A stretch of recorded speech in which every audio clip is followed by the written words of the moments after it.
aka DJ Squid. I'm at an eatery right now, enjoying, trying to enjoy some college football. But I wanted to respond to some of the commentary from one of my videos, particularly the last time I was at the city uh, council meeting in Tampa, Florida. It seems that more people are upset with my language than people are focusing on what the bigger issue is, which is the fact that a at the time a sitting judge called the head of security for the city of Tampa's mayor, who happens to be running for reelection this time, Mayor Bob Buckhorn. The judge called the mayor's bodyguard or head of security to lie about me committing a crime. This same judge, in concocting this strange story, and the former judge's name was Gregory Holder. I think he's a mediator or something going on in the city of Tampa. And the reason I name drop is because I like to be fully transparent in the event anything else needs to happen or I can't continue on. Anybody out there can go and look into the information. I gave you a list of cases. One of them was this case in particular was 2017 CF Charlie Foxtrot 9089. During that proceeding, several local judges presided over the case. They held on to the case. It took again a one of the judges to say he thinks it's best to have an outside judge look at it.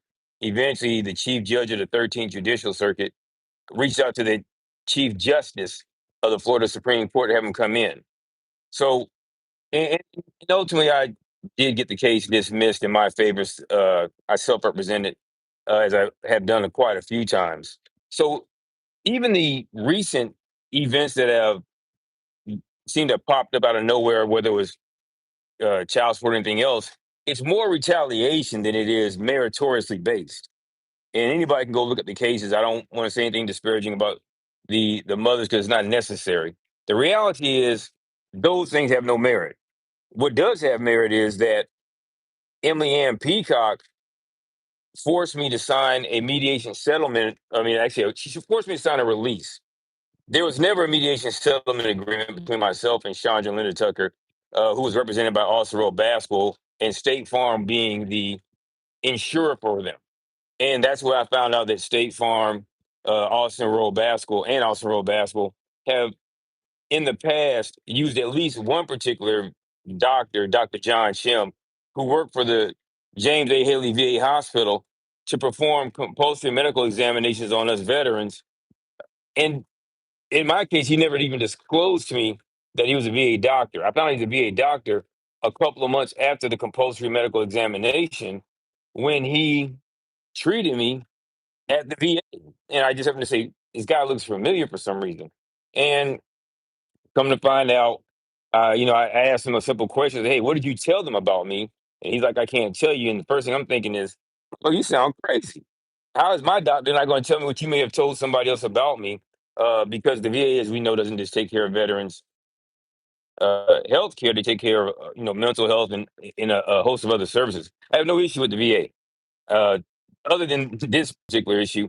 But the VA has provided me with pretty good health care and services. And I suggest all veterans reach out to your VA. They've given you all nothing or given us nothing. We earned it.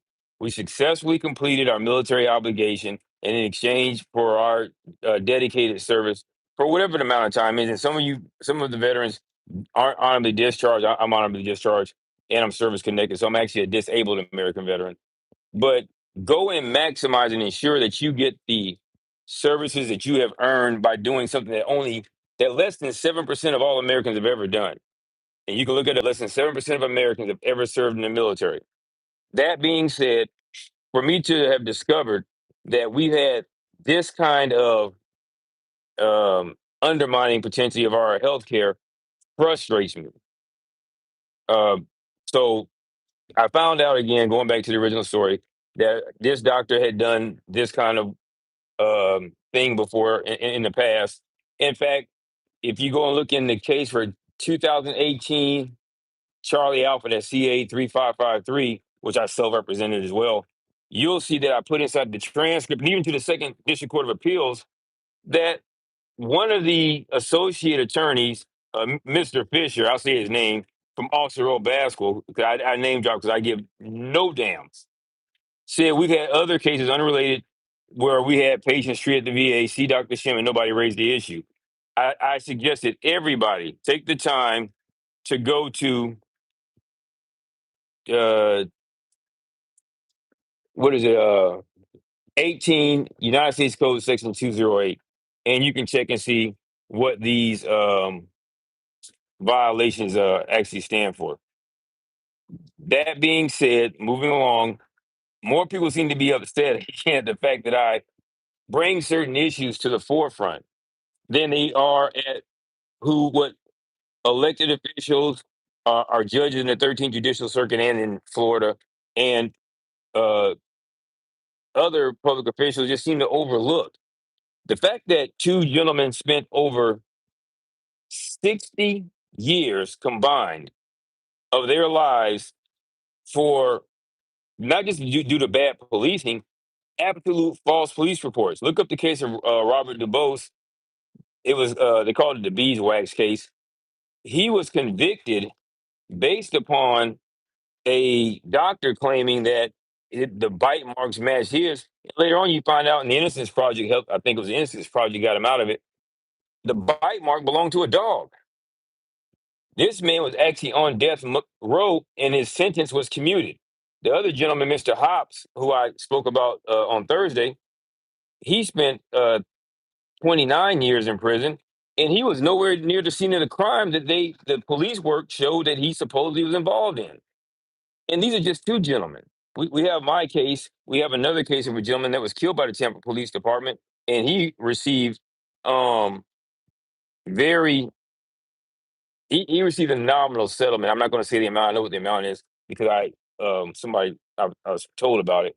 Um, but my point is this: we can't just overlook this stuff. And for those who may not know, they're not all black, they're not all white. But the question that some of us should be asking is, how many cases over the last, I believe Gregory Holder was a judge for 26 years. How many cases did he preside over, and how many cases should be reviewed? As well as when it comes to somebody like Michael Victor, who is a 30-year police officer, who's actually still the mayor's head of security, how many arrests of his should be reviewed? Every case that these guys have looked at should be reviewed. And it may not just, and this stuff is not limited to Hillsborough County or Tampa. I'm saying everybody should become more civically involved and look out for your fellow citizens. That being said, sometimes it's not about right or wrong. More importantly, it's about clarity. You never reach a resolution if you're not willing to engage in honest dialogue. Even if the dialogue is with yourself, take time to hug the person you love the person you hug. On behalf of G9 Attorney Pro Se Consultants, I'm Greg Dawes. I'm also the notorious DJ Squid. I'm saying peace. I'm saying chicken grease. Y'all take care. And